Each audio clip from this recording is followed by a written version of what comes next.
Hello friends.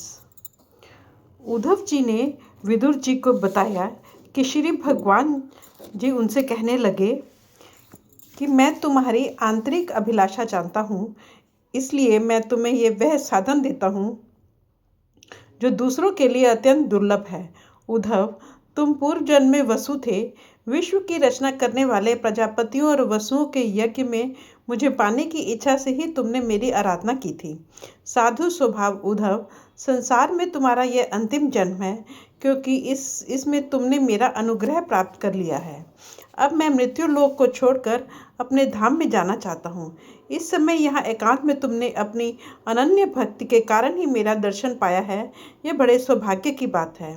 पूर्व काल के आरंभ में मैंने अपने नाभि कमल पर बैठे हुए ब्रह्मा जी को अपनी महिमा के प्रकट करने वाले इस श्रेष्ठ ज्ञान का उपदेश किया था, जिसे विवेकी लोग भागवत कहते हैं। वही मैं तुम्हें देता हूँ। विदुर जी, मुझ पर तो प्रतिक्षण उन परम पुरुष की कृपा बरसा करती है। इस समय उनके इस प्रकार आदरपूर्वक कहने से स्नेहवश मुझे रोमांच हो आया। मेरी वाणी गदगद हो गई और नेत्रों से आंसुओं की धारा बहने लगी। उस समय मैंने हाथ जोड़कर उनसे कहा, स्वामीन, आपके चरण कमलों की सेवा करने वाले पुरुषों को इस संसार में अर्थ, धर्म, काम, मोक्ष, इन चारों में से कोई भी पदार्थ दुर्लभ नहीं है। तथापि मुझे उनमें से किसी की इच्छा नहीं है। मैं तो केवल आपके चरण कमलों की सेवा के लिए ही लालायित रहता हूँ।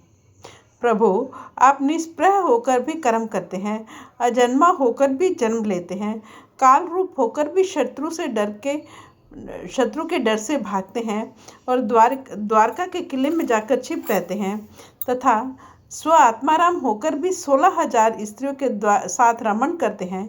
इन विचित्र चरित्रों को देखकर विद्वानों की बुद्धि भी चक्कर में पड़ जाती है।